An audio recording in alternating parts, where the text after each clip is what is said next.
제 나이 내일 모레면 40입니다. 남편은 저보다 4살 많아요. 우리 딸은 4살. 세상에서 제일 사랑스럽지만 요즘은 말 안 듣는 시기라 하루에도 12번씩 웃다가 울어요. 결혼한 지 어느덧 8년. 시댁에서 집 해주신 것도 없고 친정도 넉넉하지 않았어요. 시댁은 자영업하느라 바빴고 친정은 할머니가 치매로 고생 중이셨어요. 그래서 남편과 저는 처음부터 결심했어요. 아이는 우리가 직접 키우자. 정말 단 한 번도 아이를 남의 손에 맡긴 적이 없습니다.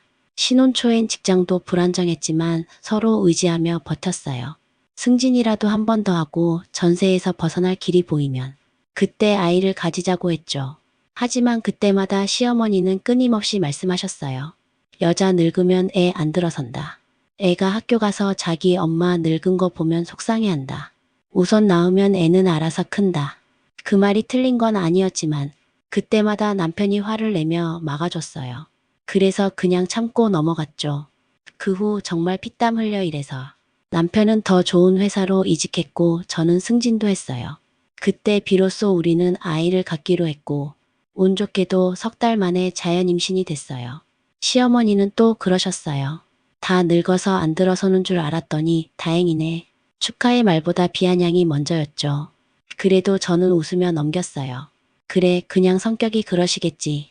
그렇게 우리는 아이를 낳고 양가 도움 하나 없이 육아휴직과 단축 근로제 다 써가며 버텼습니다. 엄마이자 직장인으로 사는 일 정말 쉽지 않아요. 퇴근하고 나면 온몸이 녹초가 되는데 아이에게 웃어주기도 버거운 날이 많았어요. 남편은 그래도 많이 도와줬어요. 집안일은 말해야 하지만 육아만큼은 진심이었어요. 아이와 놀아주는 모습 보면 고마움이 밀려왔죠. 우리 부부는 둘째 생각은 전혀 없었습니다. 지금도 벅차고 첫째에게조차 충분한 시간을 못 주고 있었으니까요. 그렇게 힘들지만 서로 의지하며 살았어요. 그러다 드디어 올해 3월 우리 인생의 첫 내 집 마련을 했습니다. 이삿날 눈물이 났어요. 이 집에서 아이가 자라고 우리가 늙어가겠구나 싶어서요. 그런데 그날 이후 모든 게 달라졌습니다. 이사 온 첫날 시어머니가 새 집을 보시자마자 하신 말씀. 이제 집도 넓어졌는데 둘째 낳아야지. 처음엔 웃으며 넘겼습니다. 하지만 그날 이후 시어머니는 거의 매일같이 예고도 없이 찾아오셨어요. 이전엔 한 달에 한 번 올까 말까 하시던 분이었는데 이제는 마치 바로 옆집 사는 사람처럼요. 거리는 차로 40분. 가게를 아버님께 맡기고 심심해서 왔다 하시며 매일 문을 두드리셨습니다. 그날도 출근하고 돌아와 겨우 저녁 차리려는데 현관 초인종이 울렸습니다. 또 오셨구나. 그날따라 진짜 심장이 내려앉는 기분이었어요. 그리고 시작된 잔소리. 둘째 가져라. 첫째가 불쌍하다. 늙으면 애 못 낳는다. 애는 우선 낳으면 알아서 큰다. 거기까진 참을 수 있었습니다. 하지만 어느 날 그 한마디에 모든 게 무너졌어요. 잠자리 피하는 건 이혼 사유야. 그 말을 들은 순간 귀가 멍해졌습니다. 그날 밤 저는 한참을 울었습니다. 이건 단순한 잔소리가 아니었어요. 저를 여자가 아닌 자궁으로 보는 말이었거든요. 그 이후로 시어머니는 아예 문자 폭탄을 시작했습니다. 둘째 낳으면 애가 더 밝아져. 인구 절벽이 심각한데 너희라도 나라 걱정 좀 해라. 엄마가 널 위해 그러는 거야. 남편은 교대 근무라 집에 없는 날이 많아요. 퇴근하고 아이 데려오면 저녁 7시. 아이 밥 먹이고 씻기고 잠재우면 밤 10시.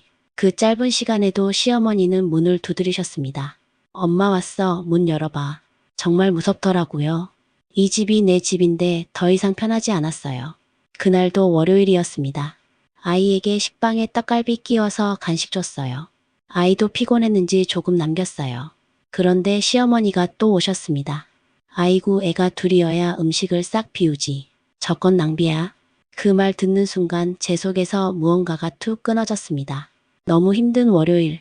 남편은 근무 중이었고 아이 얼굴은 죄 지은 듯 굳어 있었어요. 저는 조용히 시어머니의 가방을 현관 쪽으로 밀었습니다. 그리고 말했어요. 그만 가세요. 그리고 중문을 닫았습니다. 눈물이 났습니다. 어떻게 마련한 집인데 이제 이 집이 지옥 같아질까봐. 시어머니는 그날 이후로 찾아오지 않으셨습니다. 하지만 문자는 여전히 옵니다. 엄마가 널 미워해서 그러는 게 아니야. 너 같은 며느리 처음이야. 둘째 안 낳으면 남편이 불쌍해. 남편에게 다 말했습니다. 남편도 결국 어머니를 찾아가서 말했어요. 제발, 제발 이제 그만 오세요. 하지만 저는 압니다. 그분은 멈추지 않으실 거라는 걸요. 그리고 요즘 제 가장 큰 걱정은 시어머니가 어린이집에 찾아올까 봐예요. 아이를 데리고 가려 하면 어쩌죠? 당연히 선생님들은 안 내주시겠지만 그 상황 자체가 너무 두렵습니다. 저는 이제 진심으로 그분과의 관계를 끝내고 싶어요. 더 이상은 제 가족의 평화를 위해서라도요. 이제는 문전박대라도 해야 할까요? 문을 아예 열지 말아야 할까요? 솔직히 둘째 이야기만 나와도 이제 토할 것 같습니다. 시월드 갈등, 이건 단순히 고부싸움이 아닙니다. 누군가의 삶 위에 올라타려는 무례한 사랑의 이름이에요. 저는 오늘도 생각합니다. 가족이란 뭘까? 사랑이 전제가 아니라 통제와 간섭이 먼저인 관계를 가족이라 부를 수 있을까요? 이제는 제 마음도 한계예요. 저는 더 이상 참지 않겠습니다. 시월드 갈등, 그 끝은 결국 누가 먼저 인간적인 선을 지키느냐의 문제인 것 같아요. 그리고 저는 오늘 그 선을 그었습니다. 이 영상이 공감되셨다면 좋아요와 구독 부탁드려요. 당신의 한 클릭이 다음 현실 이야기를 만듭니다.